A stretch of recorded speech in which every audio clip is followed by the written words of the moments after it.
It's a Scott Sands show. I wish you could see Ryan Wichman dancing right now. He's going to need to say something for the Zoomcast to switch over to him. Hey, ho. I like that little introduction music. That's nice. Ryan Wichman joining us here on the Scott Sands Show. Great to have you along. Thanks for listening this afternoon. I'm on Twitter, Insta, Facebook. You can find me at Scott Sands, of course. Ryan_Wichman defined. Ryan Wichman all over Twitter, and he'll be busy the next 24, 48 hours with an April version of Snowmageddon on the way. I thought the groundhog had promised us an early spring. What the hell is happening here? You can't trust those rodents. I tried to warn you. I tried to tell you. You went out, didn't you go see, what is it, Buckeye Chuck? Is that his name? I did. Buckeye Chuck and I are now BFFs. Apparently you shouldn't be. He lied to you. He lied. I would never do that. Come back to the good side. We would never do that. Have you ever held a groundhog? This Buckeye Chuck, I don't know if all groundhogs are like this, but Buckeye Chuck was a very sweet, cuddly, warm little rodent. No, everything I've learned about groundhogs, I found in a Bill Murray movie. I found out that they drive pickup trucks really well, but outside of that, I don't imagine they're too friendly. By the way, we're on Zoom here. If you want to watch the video at WSPD.com, YouTube, and all the other usual places to watch. Wait, was my dancing on there? Are they going to be able to see my dancing? I don't know if your dancing's going to be on there because I think it only shows where the audio is coming from, and the intro music was coming from my side. Yes. You're welcome to dance at any point, though. I'll just mute dance.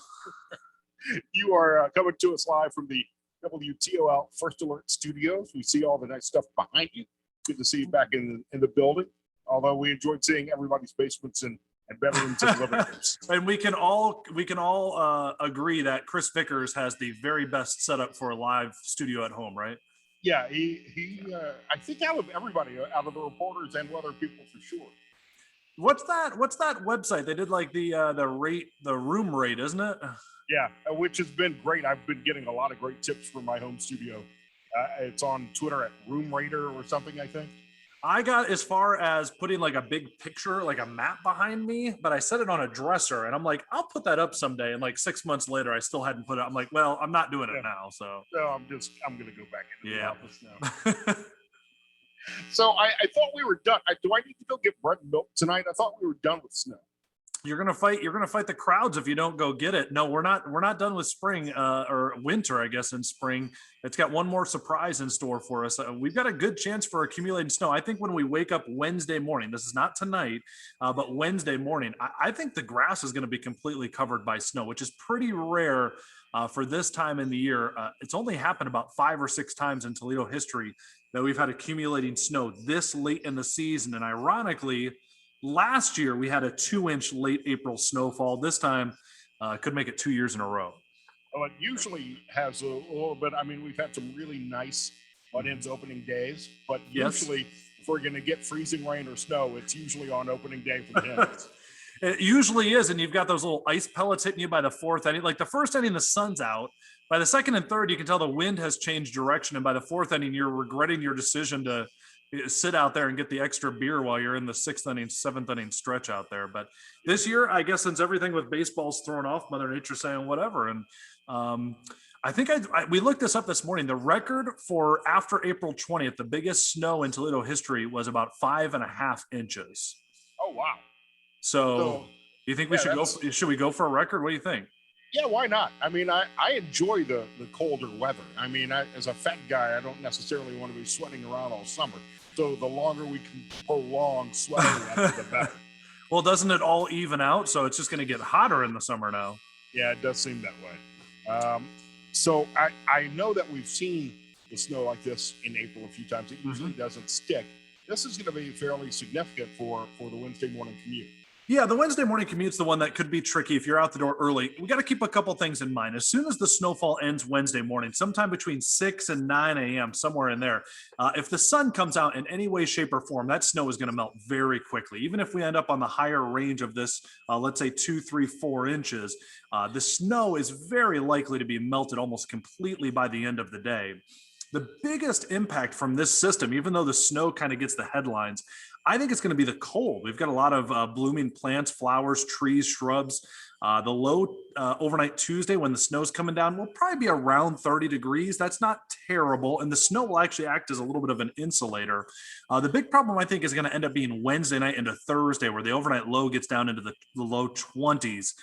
That's where you get a hard freeze. And if any plants got a little aggressive with the spring sunshine that we've had and have started to bloom, if they're not terribly hardy, we will see some issues with that by Thursday. Or like cover them up or something, I guess. I don't, but I was playing poker with the guys. Just lay on them. Right. Just snuggle up to them. Spoon the tomato plants or whatever. Some of the guys Friday night were talking about how you should plant your grass like now, because if it freezes, when it warms up, it will actually bloom, grow. I don't know. I live in an apartment. I'm not a lawn. So you're going to set your chia pet outside and see how it grows. Yes, I do. You have a chia. I might have to try that experiment. This would be great. We used to have a chia back in the Jerry Anderson days when he was anchoring the 5, 6, 10, and 11 every night. We had a chia pet on the set back here. Every night we'd water it, watch it grow. Was it a chia Jerry Anderson? I don't believe it was. I want to say it was a pig for some reason, but if anybody in Toledo history deserves a chia pet, it would be Jerry Anderson, and it better be the beard and the mustache. Right. Absolutely. Mm-hmm. The 70s Jerry Anderson would be perfect. We're talking with Ryan Wichman, despite what it says on Zoom. I think it's calling you Chris Vickers. Oh, that's a promotion. That's an upgrade. You call me Chris Vickers. That's definitely a compliment. Ryan_Wichman on Twitter. First alert day. When will the snow start on Tuesday? I don't think it really starts until right about the time the sun's going down. We're going to have some rain showers 4, 5, 6 p.m., but it's not going to get cold enough till the sun goes down. And the real snow won't start till probably about midnight. Sweet spot is midnight to about 4 or 5 a.m. And that's where you get most of your accumulation. After that, kind of slowly starts to melt. Keep in mind, it's going to be a heavy wet snow, so it'll kind of compact on down. If this same system was coming through in, let's say, January or February, a little bit more of a favorable time, this would easily probably be a 4 to 8 inch type of snow we'd be looking at. It's just, yeah. So that's a good one. But I don't think that with this one, just the time of the year, a whole bunch of things working against it, that we'll get quite that sort of accumulation. It didn't seem like we really got a lot of snow. It didn't seem to be that harsh of a winter this year. It was a flash in the pan winter, as I've heard somebody call it, and I really liked it because there was that 2-week stretch in February where we had that big snowstorm, that 15-inch snowstorm, and that whole week was miserable, right? Highs were basically in the single digits, low teens, but that was about it. I wanted to go back through because, I love my geeky stats. I wanted to see if April was going to top December or January for snowfall. And I don't think it's going to happen. It could be close. December, we had 5.5 inches of snow. And then in January, we had about 6.5 or 7 inches of snow. So we're probably going to come up just short, but I think that'd be really interesting if we ended up with April with more snow than one of those two. It's weird because I think I played golf in like late November or early December. And I think the weather was nice enough that there were people out playing in early March. Now, I was just out last week and freezing on Wednesday or Thursday afternoon, whatever day that was. Yeah, earlier this month was kind of nice. Well, if the ground gets too hard, the divots, it hurts a lot more. You got to put on a baseball glove if you do that. You've never seen me play. It doesn't really matter what the ground is. I was going to leave that up to you to say. In fact, the harder ground is probably better. Let it bounce up a little further would help my drive out a bit. Well, you're used to hitting it off tree roots, so the hard ground you're used to. That's all right. Yeah, exactly. You been out yet this year? I've been to the driving range twice, but I got to get out and actually play. I'm starting to really get the itch. This week, I'm just looking at our snowfall forecast now in one of our big weather monitors over here. Maybe it's not going to be this week, but next week, I've got 70s on the forecast in our 10-day forecast for next week. This is a very bipolar forecast then. We call this a very spring forecast in Northwest Ohio. Some call it crazy. We call it spring. Well, even when I lived in Indianapolis, I remember going to an Indy 500 race on Memorial Day weekend where, one year it would be 150 degrees on the track, and the next year we were wearing parkas. Exactly. It's like, you just get something a little different every year.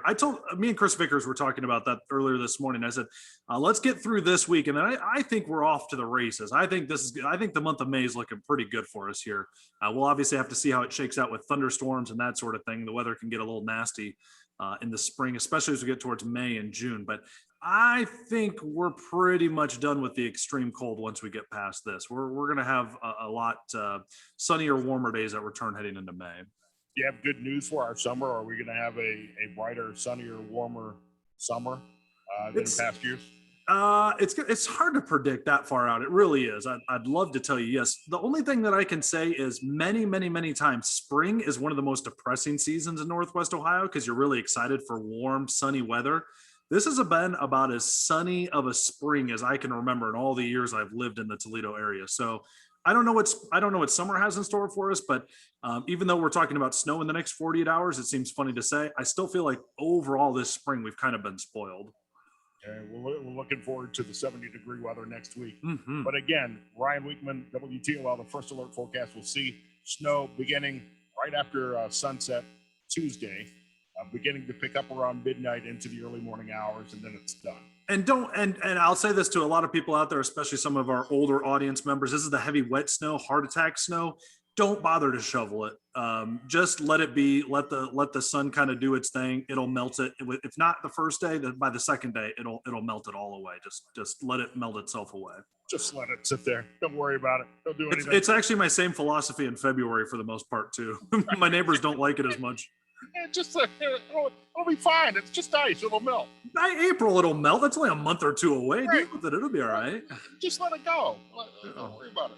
Great to see you, Ryan, and good to do this on Zoom as well at WSPD.com, all of the other platforms as well. Good luck with your French toast making. Yeah, I do love me a good French toast. You should have a good recipe by now. You should have this down. Yes, it involves bread and milk.